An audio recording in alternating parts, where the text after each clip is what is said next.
If you are new to the concept of intermittent fasting, it is only natural that you are going to have several questions about it. Of course, you are not alone with this, as many people are interested in the benefits of intermittent fasting. So I looked at the most commonly asked questions about intermittent fasting and have provided the answers in this video. Where does intermittent fasting come from? Intermittent fasting did not originate from one particular place. It is the way that our ancestors used to eat many years ago. In those days, people had to hunt for their food to eat well some days and have nothing at all on others. If you think about it, this was intermittent fasting. On some days, there was food to eat, and on others, people had to go hungry. People in this time were rarely overweight and led more active lives than most people do today. The conclusion to draw here is that intermittent fasting is something that the human body will react to naturally. Our physiology has not changed that much over the many years that human beings have walked the earth. Is it safe to participate in intermittent fasting? I cannot say for definite that intermittent fasting would be 100% safe for you, as everyone is different. I can tell you that intermittent fasting is safe for the vast majority of people who do it. There have been several studies that show many people that start with intermittent fasting not only lose weight, but experience other health benefits as well. These can include lowering blood pressure levels, lowering harmful cholesterol levels, and reducing blood sugar levels. When you are asleep, you are fasting. This should help you to allay any fears that you may have about intermittent fasting. Most people sleep for around 8 hours each day and eat nothing during that time. So you may be wondering why more people do not benefit from sleep fasting. Well, the answer is that many people do not get a solid 8 hours of sleep and will wake up and go and eat something. Also, people tend to eat far too late at night, so part of the fasting period is used to digest this food. The body is not in a fasted state for as long as it could be. As soon as you wake up, you are going to want to eat breakfast. This is okay, but you need to realize that you are giving your body very little chance to access your fat stores for a source of energy. I recommend that you consult your doctor before embarking on an intermittent fasting program. You may have some health problems, such as gastric issues, that may affect your ability to benefit from intermittent fasting. Which type of intermittent fasting should you go for? I have already mentioned that there are several different types of intermittent fasting. Usually, these differences are relatively minor. There will always be a fasting window and an eating window to any intermittent fasting. With this in mind, your choice of intermittent fasting method does not matter that much. You should be able to reap the benefits of intermittent fasting, whatever type you use. The most important thing is that you use an intermittent fasting type that you are comfortable with. My advice here would be to choose an intermittent fasting method that is easy to follow. That way, it will be more likely that you will stick with it. If the method is too complex with many changes, then you are more likely to give up. Please understand that it will take your body between 14 and 30 days to adjust to your new way of eating. Your body will probably resist intermittent fasting at first, and you are going to experience cravings. This is understandable as your body is used to receiving food when you are awake. So you need to be prepared to expect a degree of resistance from your body. But you can be confident that your body will adapt, and you are likely to see a decrease in your appetite as a result. You should feel more energetic and alert as you make progress too. And of course, the biggest plus is losing weight. The joy of witnessing those pounds falling off and having a slimmer waistline are well worth the cravings and resistance that you had to fight in the beginning. Different intermittent fasting methods. There are many intermittent fasting methods out there. I will look at the 3 ways I feel are the best. I will look at some other intermittent fasting methods and help you decide which method is best for you, so let's get on with it. Lean gains from Martin Berkhan. Lean gains is probably the most commonly used intermittent fasting method in use today. The best things about this method are that it is relatively straightforward to follow, and it is also very effective. There are slightly different rules for men and women with lean gains. Men are recommended to fast for 16 hours, and women are recommended to fast for 14 hours. This leaves them with an 8-hour and 10-hour eating window, respectively. To make the lean gains method work, you must be consistent with your eating window. If you don't do this, you will confuse your body and are not likely to get the best results. Lean gain is a combination of intermittent fasting and exercise. The method recommends that you schedule your eating around your exercise routines. So if your eating window stops at 8 p.m., you should schedule your exercise session between 5:30 p.m. and 6 p.m. and finish your last meal before 7 p.m. It is a good idea to start your eating window when you have just finished your workout. When you do this, you will help your body repair muscles, etc., as food is available. You don't want to schedule your exercise session after your eating window, as there will not be much food, if any, to repair your body. Warrior Diet from Ori Hofmekeler. The Warrior Diet from Ori Hofmekeler is a lot more severe than lean gains. You have to fast for 20 hours each day and only a single large meal each night. The reason for this is that Ori believes that our ancestors used to do this. Nobody knows if our ancestors did have these kinds of eating habits, of course. The Warrior Diet is very effective. Many people who have participated in the Warrior Diet have lost much weight and seen significant health benefits. If you are new to intermittent fasting, the Warrior Diet may be a bit too much for you. You will probably be better off trying a more accessible method, and then gradually decrease your eating window over a while until you reach the 20 hours of fasting recommended by the Warrior Diet. As a newcomer to intermittent fasting, it will be very tough to tackle 20 hours of fasting. You need to know that the Warrior Diet does allow eating a few smaller meals during the eating window. But there are pretty strict rules about what you can eat and cannot eat. So if you think that you have the discipline to stick to the strict Warrior Diet, it could be the best option for you. It works well, but the fasting periods are long, and you can only eat certain foods during the eating window. Eat Stop Eat from Brad Pilon. This intermittent fasting program sells very well online. Eat Stop Eat has some pretty simple rules.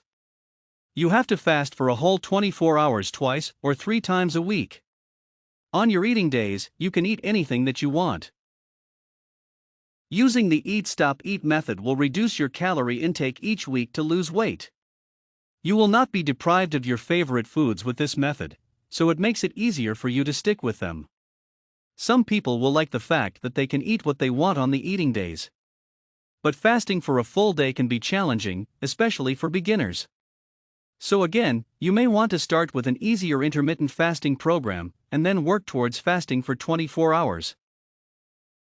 The 5:2 Intermittent Fasting Method. This is another popular intermittent fasting method. What you do here is eat as you usually would for 5 days a week, and then on the other 2 days, you restrict your calorie intake to around 500 to 600 calories. Michael Mosley created this method and called it the fast diet. The diet recommends that men can consume 600 calories on their fasting days and women 500 calories. It is up to you to choose the 2 days that you will fast. But it is not good to choose consecutive days such as the weekend, as it will be challenging to get through 2 days in a row with severe calorie restriction. On the days you have chosen to restrict your calorie intake, you can choose to eat 1 meal or 2 or more small meals as long as they do not exceed 500 or 600 calories. This is an effective method but not one that we would recommend for beginners. Fasting for 36 hours.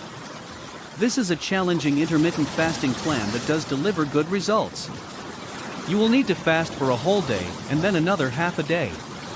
It is different to Eat Stop Eat, where after a 24-hour fast, you can eat. Here is an example of how the 36-hour fast could work. Let's say that you finish consuming a large meal by 8 p.m. on your first day. Your fasting window starts from here, and you will need to avoid eating for the entirety of the following day. You cannot resume eating again until 8 a.m. the day after this, giving a full 36-hour fast. There is quite a bit of evidence to show that this method produces fast results. Some studies show that it had some benefits for people with diabetes as well. But it is going to be a real challenge for you to go 36 hours without eating. You only need to perform the 36 hours fast once a week to achieve results. Fasting for alternate days. This is not a good idea if you are new to intermittent fasting. But after a while, it may be something that you want to consider. The bottom line here is that you will eat one day and then fast the next. With some versions of this intermittent fasting diet, you can consume up to 500 calories on a fasting day. With others, you can only drink water. It will be challenging to maintain this regime even as an experienced intermittent faster. You will have to get used to going to bed hungry a few nights each week. Some people swear by alternate fasting and claim that the results are outstanding. Extended fasting. Following the lean gains method, where you eat for 8 hours and then fast for 16 hours, 8 hours of which you will be sleeping, is one of the easiest forms of intermittent fasting.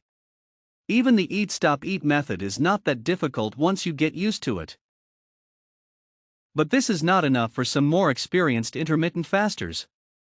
They want to extend their fasting period to 42 hours. This is very tough to do, but the results can be worth it in terms of weight loss and your overall health. Here is how it could work in practice.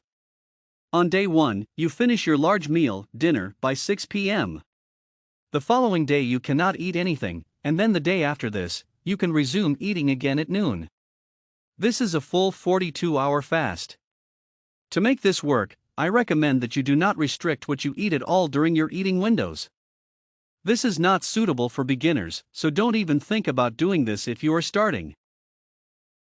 Some experienced intermittent fasters will tell you that fasting for longer periods is the way to go.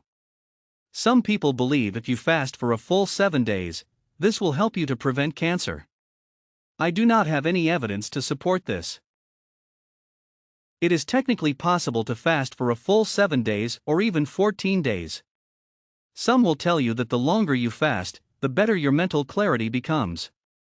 Again, I cannot offer any evidence to support this, so I recommend that you follow an intermittent fasting method with evidence that it works. Deciding on the right intermittent fasting method. You must use an intermittent fasting method that suits you, and you are comfortable with it. The first step is to analyze your current habits. This includes your existing eating habits, your working habits, your sleeping habits, and so on. Tailoring an intermittent fasting method that suits you is critical. Let's say that you have a job where you have to work nights. It is impractical to think that you will fast at night because your hunger will take over. So choose your sleep hours as part of your fasting time and start your eating window 6 hours after waking up. I am assuming that you will use the lead gains method of intermittent fasting as it is easiest. It would help if you also considered that you might have other social commitments that will challenge your intermittent fasting journey. Whatever fasting method you choose will inevitably clash with your social life at some stage. So you will need to work around this. You need a way to ensure that you stick with your eating and fasting windows no matter what social pressures you find yourself under. Assess each method to see which one is more likely to work for you. Naturally, you will be keen to start intermittent fasting as you are now aware of the many benefits. This keenness can lead you to be overambitious and overestimate your willpower to fast for a long time. A 24-hour fast is likely to be extremely difficult for you. Your body will resist like crazy, and there will be a high probability that you will not last the distance and eat when you shouldn't. This will make you feel bad about not sticking to the method, and will increase your chances of giving up on intermittent fasting before you have even gotten started. The reality of this situation is that you just went for too tough an option. If you set unreasonable goals, then it is doubtful you will achieve them.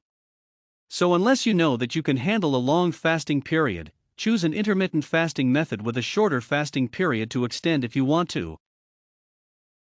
Is it okay to try one method and then change to another if it doesn't suit you? Absolutely yes, it is. But the problem here is that you may fail so badly with the first method that it puts you off of the whole idea of intermittent fasting. You know yourself better than anyone else does. It shouldn't be that difficult to decide which intermittent fasting method will be the most suitable for you. Getting it right the first time is always preferred.